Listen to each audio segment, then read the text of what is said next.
If you are newly running your business from home because of social distancing and quarantines, I'm going to give you some really usable tips today to help you be more successful at running your business online.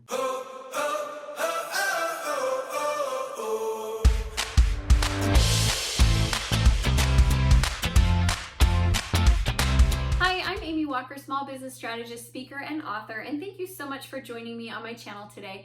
If you haven't done it yet, please subscribe to the channel and hit that bell notification so that you can get notified every time we release new content, which is every Monday through Friday. And if you're new to the channel, here's what you'll get. Lots of great business strategies and tips, and also some life balance things to help you be able to enjoy the journey of entrepreneurship a little bit more. So let's jump into our content for today. A lot of people have been making that transition of working at home and running their business online over the last few weeks because of social distancing and this global pandemic. And some people are loving working from home because, let's be honest, you don't even have to wear pants. You can wear shorts, you can wear leggings, you can wear whatever you want because only people see from here up. And there's a lot of great things about it.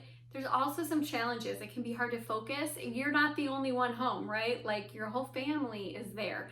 A friend of mine just posted that she was singing show tunes at the top of her lungs, and her husband came in and was like, I am on a Zoom meeting right now. So there are those moments. I have had a lot of interruptions from kids with critical emergencies, like birds flying into our window right while I'm in the middle of the meeting, and a little devastated boy is crying because there's a dead bird that just flew into our window. It happens. I understand the distractions. So these tips today will help you be able to get your home office working well for you, get into a great flow and a great rhythm so that you can be really truly successful at running your business online. Okay, tip number one is I want you to set up your workspace, and you have to have a door. You have to have a way to block out the world if you're going to be successful at running an online business. So my office, this is actually in my bedroom, and it works well for me. A lot of people don't like having their office in their bedroom, but my bedroom has this built-in like sitting room that we weren't going to use anyway because if I have time to just sit around, I'd rather sit around with my family. So it works well for me, and this is, I'm set up here. My commute from the morning is super short. And I like it, but I have a door that I get to close. My husband actually also works from home, which works great. He has an office that is set up in an area of the house that doesn't have a door. And during this new season of having all the kids home, he is going to take over my master closet. So we have two master closets. They're both good size. He is going to, I'm moving all my stuff out, and he's going to move in, so he actually has a door that he can close and a place that he can focus. I'm just telling you, it is critical that you have that space where you can go and have uninterrupted conversations. Tip number two is you do need to set your work hours, and you do still need to stick to a schedule. The first week of social distancing, my whole family kind of felt like we were on vacation. They were doing school, but everybody was staying up late, everybody was getting up late, and there was no set schedule, and it was actually really challenging for me to be productive and get as many things as I wanted to get done because my schedule was just off. So I do want you to set your schedule that works for you and stick to it. Maybe you normally get up at 6 and you don't have to get up at 6. Maybe you can get up at 7, but you want to start work at 8. Still figure out what that looks like for you and set your work hours.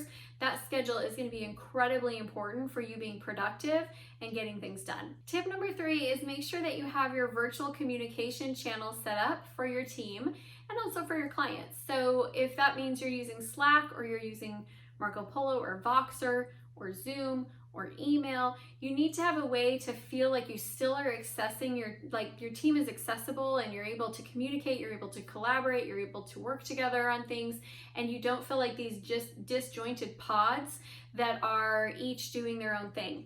Now, you might think, we've got this under control, Amy Walker. We don't need this help. We have a plan. I'm telling you, having run virtual teams for the last 7 years, that when you're not really tight on your communication, things get lost in the mix. You'll end up with 2 people working on the same project and they didn't know that the other one was working on it. You'll end up with things like people are pursuing 2 different things and they actually don't gel together. So you've got to have that communication really open and very, very frequent so that the team is talking together as much as they would have been if you were in the office all together. Okay, number 4 is having effective virtual meetings. It's a little bit different having a virtual meeting versus an in-person meeting. And I feel like meetings should be incredibly productive, but they should also be positive. Your meeting should be the burst of energy that makes you want to do more, makes you want to be more creative, makes you want to be more innovative. And if your meetings are virtual, they can tend to fall a little bit flat in the energy department because everybody's really spread out. There's not as much interaction.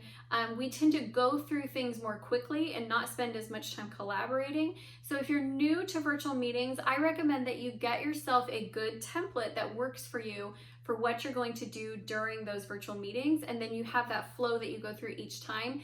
And in the beginning, you need to prime the meeting pump by calling out your people and asking for their collaboration and contribution on the meeting until that becomes second nature.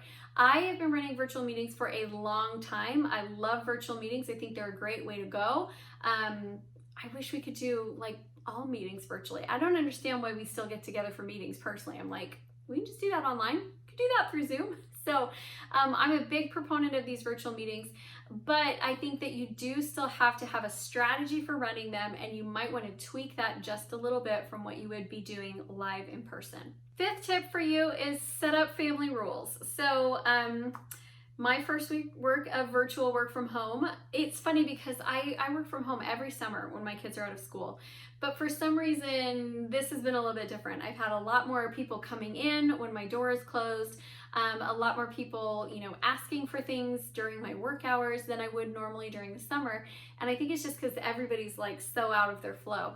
But it is important, and that's something that we're working on this week, is coming in and reminding everybody of what the rules are. So for example, you can have a note on your door that says meeting in progress, and that means that nobody gets to knock, nobody gets to come in unless the house is legit burning down. It could be that only a certain amount of people could be on the internet at one time because otherwise it slows things down. I don't know what that looks like for you, but I will tell you that having family rules when you've got multiple people working under the same roof is going to be critical when it comes to your success at being an online business right now. And the last tip that I have for you is to set a clock out time. One of the things that I love and don't love about working from home is that I can work whenever I want to. And what that can sometimes turn into is me being like, one more project, one more thing I'll get done. Let me just do this. Oh, everybody's done. They're just all hanging out. I'll go back and work on this. And there's this plug in with work that I think can be very unhealthy. And during these uncertain times that we're all in, I think the best thing coming out of this is family time. So I've got time to talk with friends. I've got time to spend with my kids. I've got like every night's a date night. So I really want you to utilize this time to come out with stronger relationships. And that means you do have to have a time when you clock out, like, this is it. At this time, I'm done. I'm out of the office. So no matter how much work there is still to do, you do have to have some parameters. You get to set them. You figure out what works for your family and your business, but do have a clock out time. I think it's really important. So if that was helpful, please leave me a comment, hit that like button, and share this with anyone in your network that you think could benefit. And if you haven't done it yet, come on over and join our private community. It's a great place to ask questions, to interact with like-minded entrepreneurs. It's called the CEO Spot on Facebook, and we would love to see you over there. So I'd love to hear from you. What is the biggest challenge that you have about being an online business owner and working from home? Thanks so much, everybody. I look forward to hearing your comments, and I will talk with you soon.